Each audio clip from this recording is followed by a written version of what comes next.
Welcome. In front of me is a Motorola Edge 30, and today I'll show you how you can boot this phone into boot mode.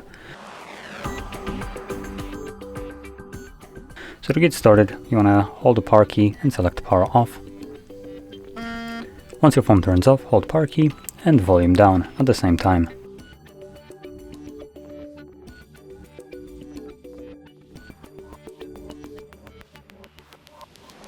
And there we go, we are right now in boot mode.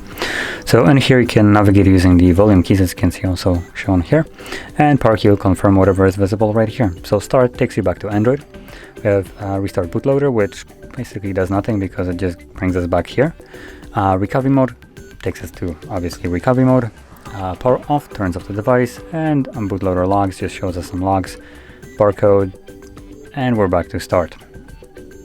So that's basically all we have here. Now I'm gonna leave this mode by sticking with start.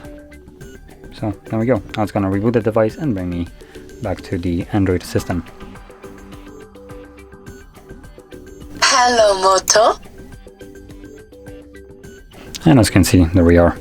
So if you found this video helpful, don't forget to hit like, subscribe, and thanks for watching.